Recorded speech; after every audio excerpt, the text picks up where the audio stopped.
তার 90% ভালো হয়ে যায় কনজারভেটিভ ট্রিটমেন্টে, আর বাকি যে 10% থাকে সেই 10%ও প্রায় 5 থেকে 6% ভালো হয়ে যায় সিলেক্টিভ নার্ভ রুট ব্লক। জীবনে কোমর ব্যথা হয়নি এরকম লোক খুঁজে পাওয়া দায়। গত ভিডিওতে আমরা বলছি যে কোমর ব্যথার 80% কারণ হচ্ছে মেকানিক্যাল ব্যাক পেইন। আজকে আমরা দ্বিতীয় কারণ নিয়ে আলোচনা করব। সেকেন্ড মোস্ট কমন কজ হচ্ছে ডিস্ক প্রোলাপস বা সায়াটিকা। আজকে আমরা কথা বলবো ডিস্ক প্রোলাপস কি, কেন হয়, হলে আমরা কিভাবে সেখান থেকে আরোগ্য লাভ করব। এই ডিস্ক প্রোলাপসটা হচ্ছে কোমরের যে ভার্টিব্রাগুলো আছে এই ভার্টিব্রাগুলোর মাঝখানে একটা সেমি সলিড লাইক একটা স্ট্রাকচার থাকে যেটাকে আমরা বলি ডিস্ক। এই ডিস্ক গুলো আমাদের শক অ্যাবজর্ভার হিসেবে কাজ করে, মুভমেন্টে সহায়তা করে। আমরা যে সামনের দিকে মুভ করি, পিছনে মুভ করি, এই মুভটা এই ডিস্কের জন্য হয়। যাদের ডিস্ক গুলো অস্টিওফাইট ডেভেলপ করে বা অ্যাঙ্কাইলোজড হয় তারা মুভ করতে পারে না।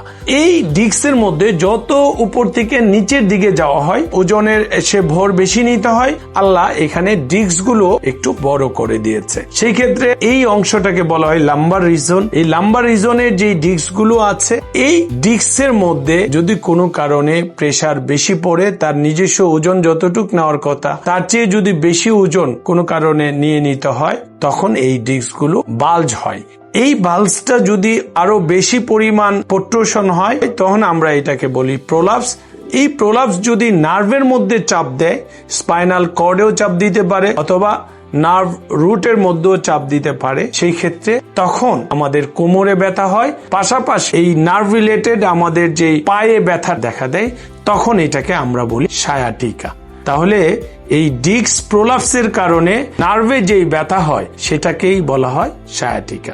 এই সায়াটিকা কেন হয়? এই সায়াটিকা হয় হচ্ছে অনেকগুলো কারণ। একটা হচ্ছে কন্টিনিউ যদি কারো ওজন বাড়তেই থাকে, সেই বাড়ার কারণে ডিস্কের মধ্যে প্রেসার পড়তে পড়তে সেখানে হইতে পারে। দুই হচ্ছে এমন কিছু কাজ করা হয় যেই কাজে সার্বক্ষণিক কোমরের মধ্যে প্রেসার বেশি পড়ে, সেই কারণে হতে পারে। থার্ড নাম্বার হচ্ছে হঠাৎ করে কোনো একটা ওজন, যে ওজনটা সে নর্মালি নেয় না তার চেয়ে হুট করে বেশি ওজন সে নিয়ে নিল, তখন এই ডিস্ক প্রোলাপস হতে পারে। এবং প্রোলাপসের জন্য নার্ভের মধ্যে প্রেসার পড়ে সেটা কোমরের ব্যথা, পাশাপাশি পায়ের মধ্যেও ব্যথা হতে পারে। কোমর ব্যথা যেটা পায়ের মধ্যে যায় সেই ক্ষেত্রে আমাদের কিছু মিথ আছে, সেই মিথগুলো নিয়ে আমি আলোচনা করব। যেমন পায়ের মধ্যে ব্যথা হলেই আমরা মনে করি যে ডিস্ক প্রোলাপস হয়ে গেছে, এখন এটার এমআরআই লাগবে। আসলে সবসময় এমআরআই প্রয়োজন হয় না। যদি 4 সপ্তাহ কনজারভেটিভ ট্রিটমেন্টের পরে ব্যথা না কমে তাহলে আমরা এমআরআই এর কথা বলি। এই ডিস্ক প্রোলাপ হলে অনেকের মিথ আছে যে ডিস্ক প্রোলাপস হলে অপারেশন করতে হয়, ডাক্তারের কাছে যায় না। আসলে আমাদের বই পুস্তকে আসছে যে এই ডিস্ক প্রোলাপস হলে 90% এই ডিস্ক প্রোলাপসের ব্যথা কনজারভেটিভ ট্রিটমেন্টে ভালো হয়।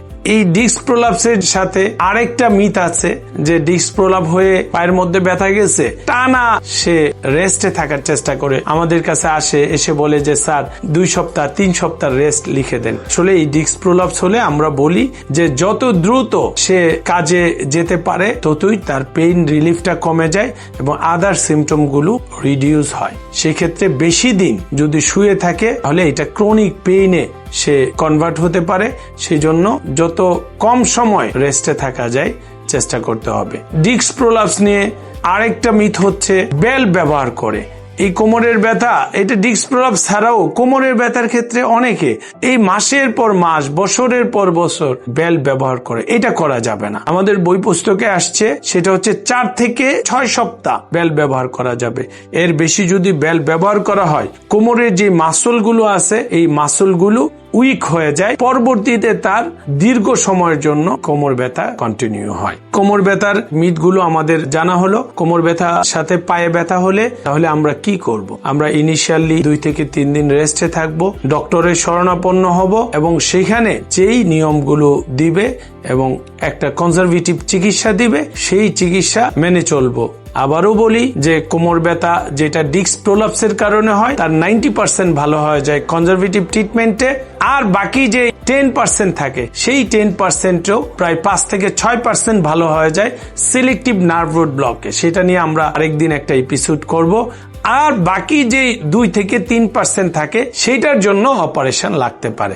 আর 1% জীবনে কখনো ভালো হবে না, তাকে অপারেশন করলেও ভালো হবে না, নিয়ম কানুন সব পালন করলেও ভালো হবে না, এটা মাথায় রাখতে হবে। প্রিয় ভিউয়ার্স, পরের ভিডিওর জন্য অপেক্ষা করুন। ধন্যবাদ সবাইকে।